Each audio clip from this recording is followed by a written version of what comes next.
Sir Handel had had a bad day. The old coaches, Agnes, Ruth, Lucy, Jemima and Beatrice, had been awkward. They'd made him slip to a standstill twice. He was furious. Those cattle trucks should be scrapped, he fumed. Skarloey was shocked. I won't have it, he protested. Those old dears need kindness, not bad names. Exactly so, agreed Renius. He winked at Skarloey. You be thankful, Sir Handel, that we're not a mountain railway. A mountain railway? What's that? A railway which climbs mountains, of course. But it can't, said Sir Handel. Its engine's wheels would slip.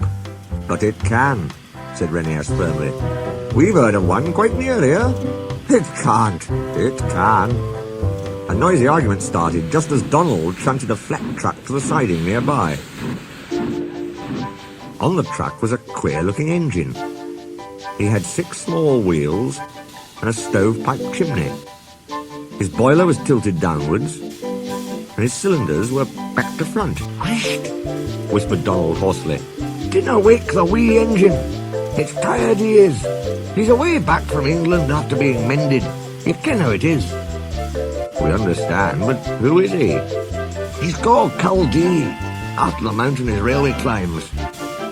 Well, did you ever, exclaimed the 2 old engines. They looked at Sir Handel and chuckled. I don't believe it, said Sir Handel. I you'd best ask him yourself. Then maybe you'll learn it's the truth I've been telling you. Donald puffed away, offended.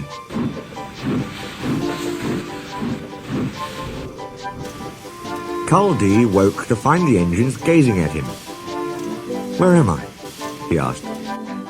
They told him. That's good, he said. I'm nearly home now. Do you really climb mountains? Asked Skarloey. I've done it for years. You must be clever. We couldn't. Our wheels would slip. I'm not really clever, laughed Culdee. I was just drawn like that. Like what?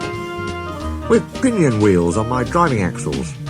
They have teeth, you see, which fit into a rack rail. I can't slip, however steep the line is. That, said Arrhenius, must help you going up. But if your line is so steep, aren't you frightened coming down? Why? We have good brakes. Coaches, went on Arrhenius, are sometimes silly and try to push us downhill. Some engines find it hard to stop 'em. Sir Handel blushed and looked at his buffers. Our coaches, answered Culdee, are never silly like that. They know such tricks are dangerous. I've never had that sort of accident. But, he went on thoughtfully, I was frightened once. Very frightened indeed. Please tell us, said all the engines. One day, long ago, before our line was opened, our drivers made all 5 of us engines stand ready outside our shed. The inspector's coming, they said. We don't know which of you he'll choose. He chose me, climbed into my cab, and made me push 2 coaches to the summit. So far so good, he said. Now we'll test your brakes.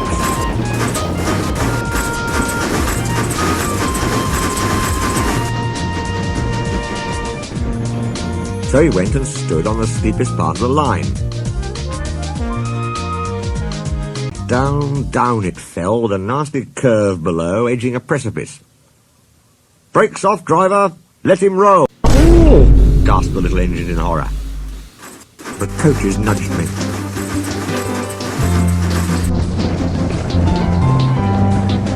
We gathered speed downhill. I was terrified. My driver's hand stole the brake. Hands off, ordered the inspector. Then I remembered. I had automatic brakes. I could put these on myself. Perhaps the inspector wanted to see if I could.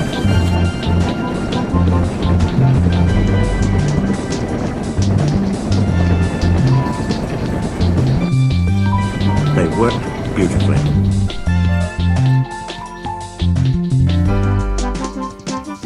Well done, Culdee, said the inspector. You'll do. I smiled, of course, but felt very shaky. My driver and farmers mopped their faces. They'd been nervous too. I'm never nervous now, finished Culdee. Why should I be? There's no need.